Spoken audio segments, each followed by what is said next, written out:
Hello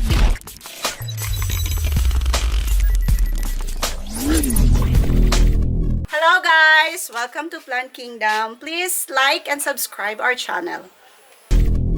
Hello mga katiniks! Welcome sa aming Plant Kingdom Socks page. So, i-feature namin ngayon kung paano gumawa ng 5-minute easy dish gardening.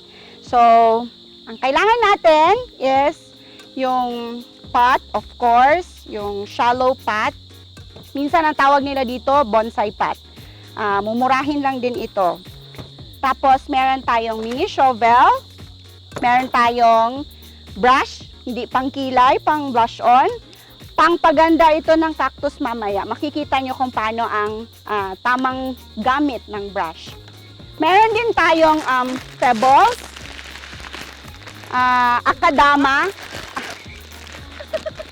Ganyan sana, no? Akadama pebbles ito. Ang sigas, meron na.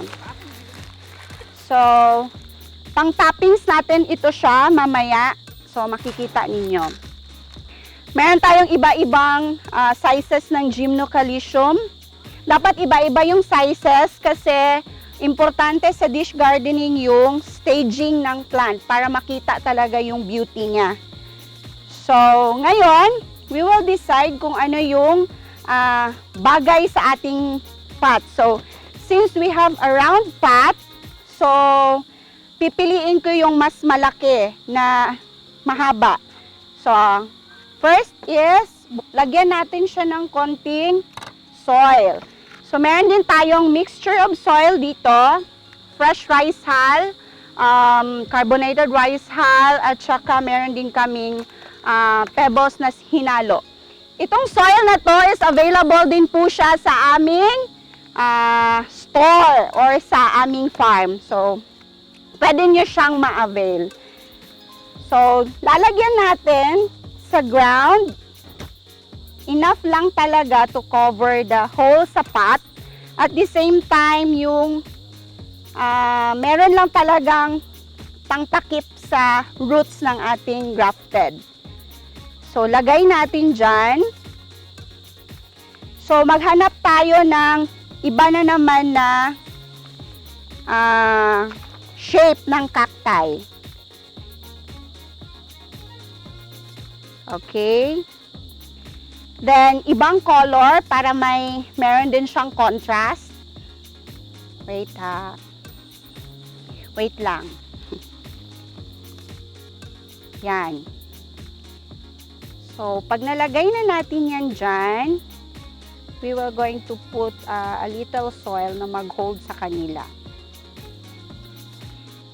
Yan.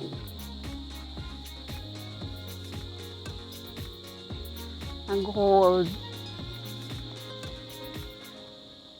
So, pag may nag-hold na, ang gagawin na natin ngayon, maglagay tayo ng assorted na succulent para sa grounds niya. So, we're going just to put there. Ang isunod, ang sibuyas, kag kamatis. Sibuyas kag kamatis, i-ready. So, we will going to put here. Madali lang talaga to siya pag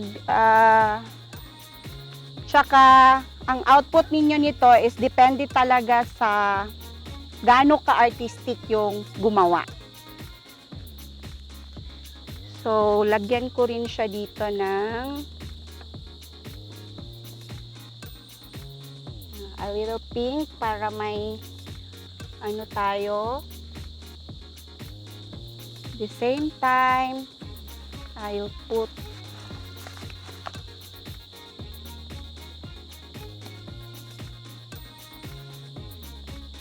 okay.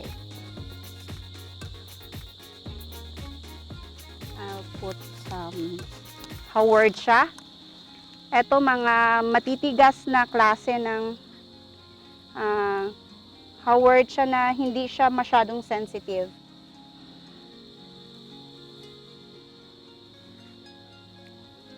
Okay. Parang sumobra na yata tayo sa 5 minutes. We're going to put some small here.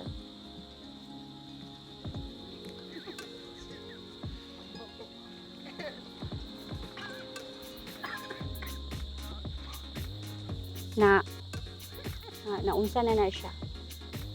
We're almost done. So, mag-ano na lang tayo.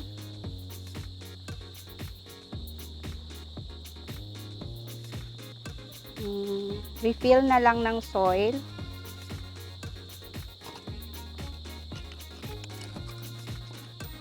Okay.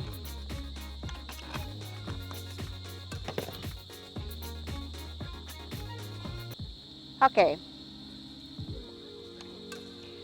So, half-filled na siya. Mas gusto ko ganito lang na style. Makikita mo yung ano.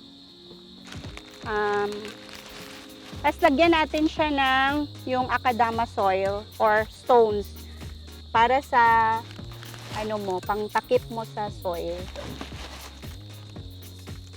Pwede din yung mga white stones na maliliit na mabibili nyo sa tindahan.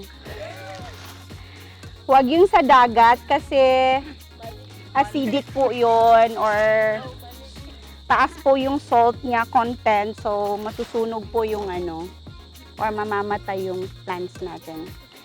So ito na yung use ng ano ng brush natin. Hindi siya dito siya. So you brush off yung mga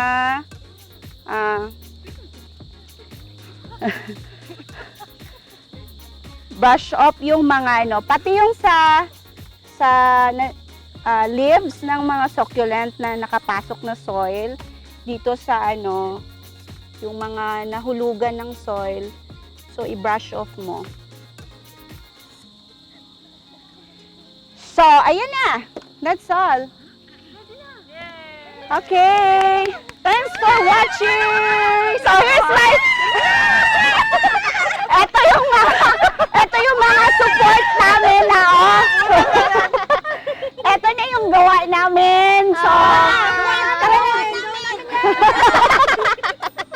actually, tinuruan namin siya. Dito na. So, yan na ang finished product namin. So, you guys can also do your plant dish kung gusto nyo. You just pick ka ng any cactus you want sa aming farm and then you can do your own. Coming soon pala mga katiniks.